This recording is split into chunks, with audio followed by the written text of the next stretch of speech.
everybody. Hope you're having the best day of your life. And if you woke up in America this morning, congratulations. I believe you to be the 1% of all time. I mean, think about it.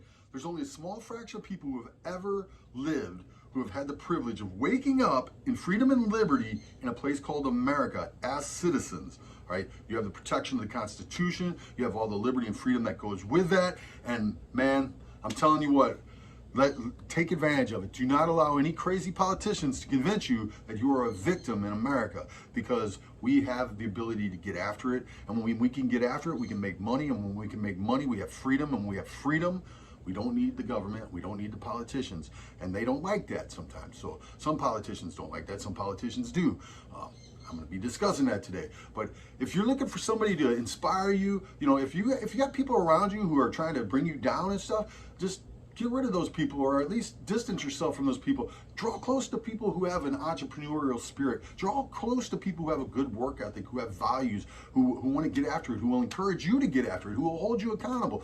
You know who I see that spirit in the most? I see that spirit the most in legal immigrants to America. People who come here from other places know what they have here, and those people get after it. So many of the friends that I know have been first-generation business owners. They're totally successful in America because it is hard to become an American citizen. First, you got to be able to get here. Then when you get here, you got to fill out about 10 years worth of paperwork and a ton of money. I mean, it is crazy hard to become an American citizen, and the people who come here from other places appreciate it. They get after it, and a lot of times they do pretty doggone good for themselves, and the next generation even does better. So, inspiration, baby. Let's get after it. Now, I wanted to talk about these conventions, all right? The Democratic convention was crazy. I'm going to talk about it briefly first because it went first chronologically, and then I'm going to talk about the Republican convention. The Democratic convention can be summed up. If I had one thing to sum up the Democratic convention, I would say amateur production. If I had another thing to sum up the Democratic convention, it would be Orange Man Bad. It blows me away because you'd think the Democrats would have the advantage in all the production capabilities. They have all of Hollywood. They have all of entertainment. I mean, you would think the Democrats would have put on a show to light up the world, man. And it didn't. It looked like a dysfunctional business Zoom call. It was my son Joshua, who's 15, could have done a better job at putting that convention together than what they did. I couldn't believe it.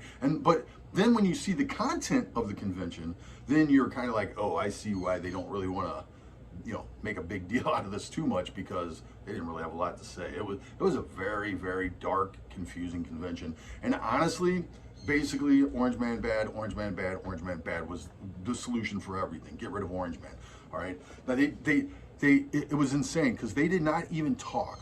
They did not talk about the riots. They did not talk about the burned down businesses, the destroyed businesses. They didn't talk about the citizens under attack, being beat up and slaughtered. They didn't talk about, I mean, there's been dozens upon dozens upon dozens of American citizens murdered at BLM riots, and nobody's even talking about it. It's an ignored story. Sequoia Turner, go look up Sequoia Turner. Go look up Captain David Dorn. You will see, and it doesn't stop there. You can go to Brunel Trammell. You can go to Lorenzo Anderson. You can go to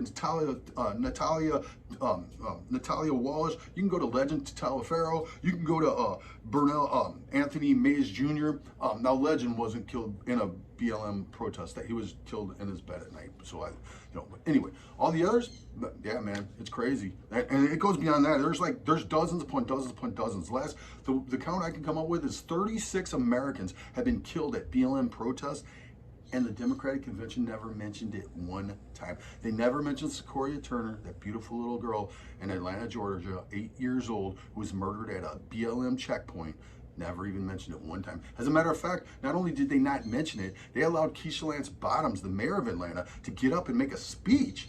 And she was the one that told the police to hold back and allowed them to have allowed BLM to have that Wendy's as their autonomous zone. And so Sequoia Turner would literally be alive. This beautiful little 8-year-old girl murdered by BLM would literally have been alive if Keisha Lance Bottoms would not have allowed that to happen, if she would have kept civilization in her city. Sequoia Turner would be alive today. And the Democratic Party ignored Sequoia's death. They not only ignored Sequoia's death, they put Keisha Lance Bottoms, a disgrace for a mayor. That one little girl, that lady should have stepped down and retired right there. but they actually put her up and let her speak. And when she spoke, I watched that speech. And when she spoke, she talked about her children, and she talked about our future and our children and how important they are. Never even mentioned Sequoia Turner. Think about that. That bizarro world.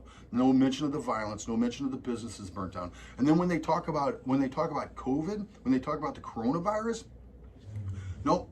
Only thing they talk about the coronavirus in is Orange Man bad. They don't talk about anything, how the coronavirus got here. They don't talk about how Xi Jinping and the Communist Party of China isolated the city of Wuhan from anybody in Wuhan could not go anywhere else in China, but he allowed 21 nations to have direct flights out of Wuhan, including the United States, where we had 4,000 people a day flying into our nation for 39 days while the Communist Party of China lied to the world about human-to-human transmission. They seated our nation for 39 days while they lied to us and told us there was no threat.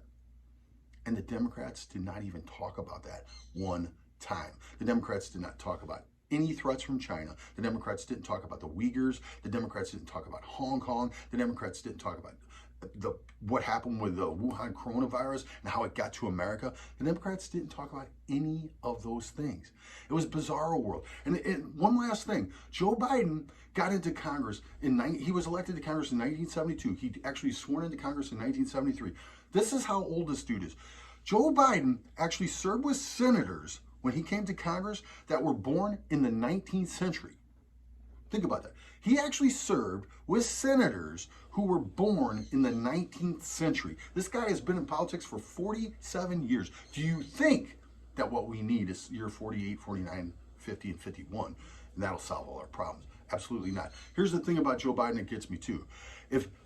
I build retaining walls. That's what I do for a living, okay? And if I'm gonna try to get a job to do retaining walls, what am I gonna do? I'm gonna tell people, I'm gonna say, hey, I built this wall, it was 35 foot tall. I did this project, it was 5,863 linear foot. I've built walls in lakes and creeks. I built walls in every situation you can imagine. I can do anything. Hire me, I'm the man for the job. Joe Biden, been in Congress for 47 years, Vice President of the United States for 8 years. And you know what he could tell us he did? Nothing. He didn't run on his record at all. He ignored his record. The guy fought for segregation throughout the 70s and into the early 80s. Of course he didn't mention that. All the crazy racist quotes he's had, of course he didn't mention that. And he's the author of the 94 crime bill by his own words. He says he wrote the 94 crime bill. The crime bill that put someone like Alice Johnson away in prison for life plus 25 years for a first-time nonviolent drug offense. Can you imagine? Life in prison plus 25 years for a first-time nonviolent drug offense. Oh, by the way, President Trump pardoned her and gave her back her freedom. Guess who she'll be voting for? Joe Biden couldn't talk about any of that. He didn't talk about any of that. Basically, what he talked about, Orange Man bad, Orange Man bad. I could do it really good, Orange Man can't. That's basically his speech. It was a dark, confused, very poorly put up convention, and oh my goodness, they didn't talk about the victims of the riots. They didn't even talk about the riots. They acted like they didn't even exist. They didn't talk about the businesses lost. I mean, goodness gracious, people. We only have two major political parties, and one of them is living in an alternative universe.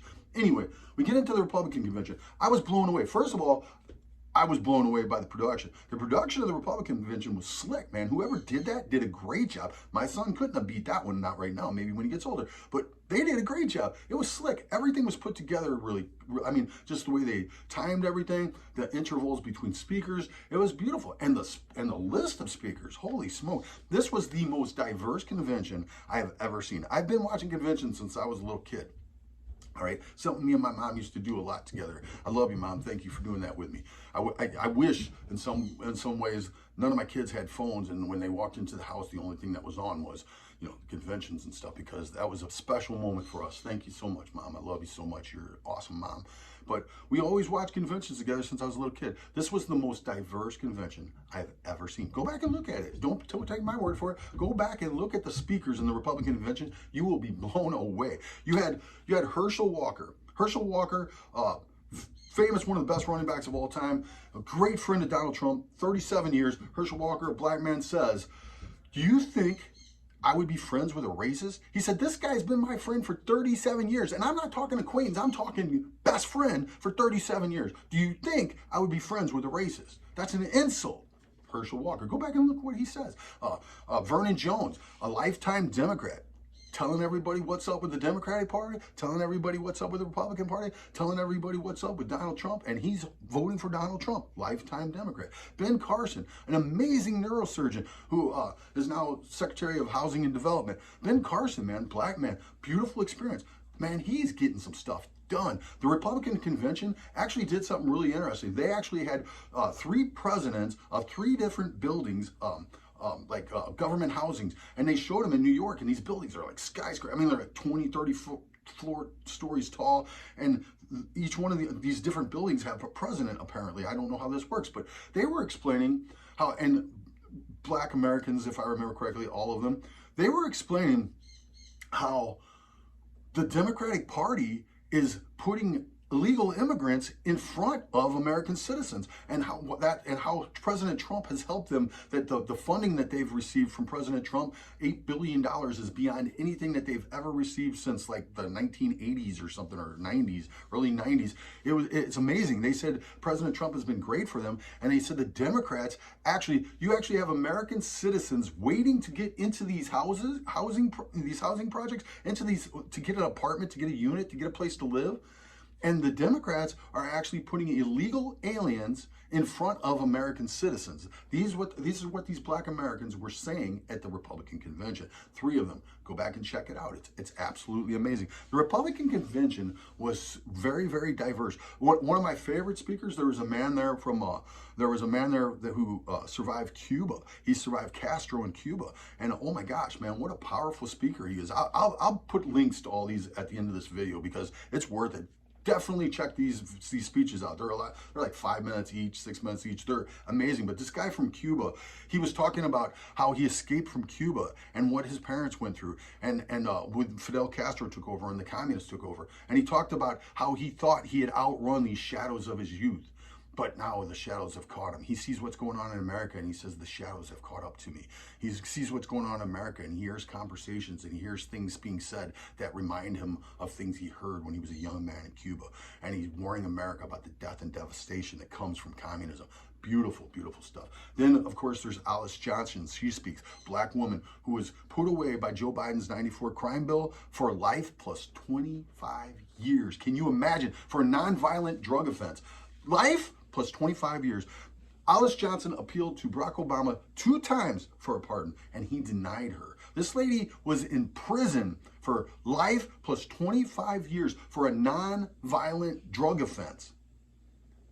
And Barack Obama denied her 2 times, this black American woman, denied her 2 times a pardon. Donald Trump gave her a pardon. Donald Trump gave her a pardon, and this woman is free today because of that. Guess who she'll be voting for? Yeah, she tells us in the convention, right?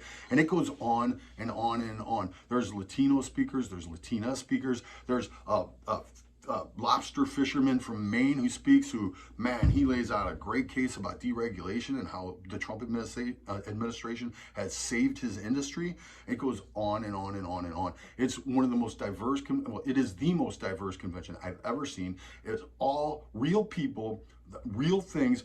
I'm gonna put link after link after link of the Republican convention on this because it's absolutely fascinating. So you cannot help but notice the contrast between these 2 parties.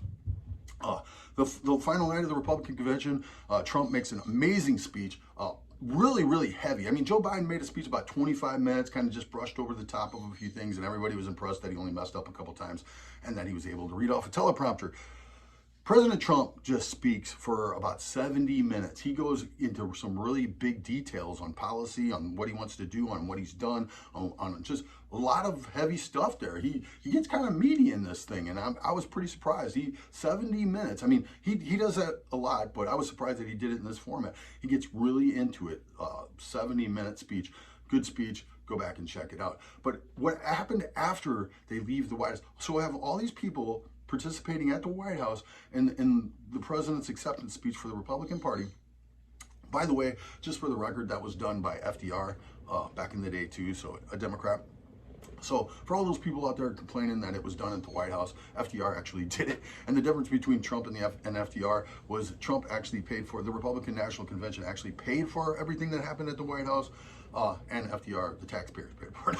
But it was a different time and whatever, so we won't get into that. But what happened after they left the speech was amazing, because there's literally, though, you got to realize all these local municipalities, these Democrat mayors, man, they are just allowing rioters to go crazy and just to attack people. And all the people coming out of the White House were all being attacked. You can look back at the videos of Rand Paul being attacked, Vernon Jones being attacked. You can see there's one video where an old man and an old woman, they look like they're probably in their 80s. And this little lady, they're a couple, you know, this little old lady, like your grandma, you know, she's walking, and this punk, BLM punk, Marxists, man. I hate Marxists. I hate Marxists because they're responsible for the death of about 500 million human beings in the 20th century, and they are completely diabolically opposed to everything that America is about. That's why they hate America.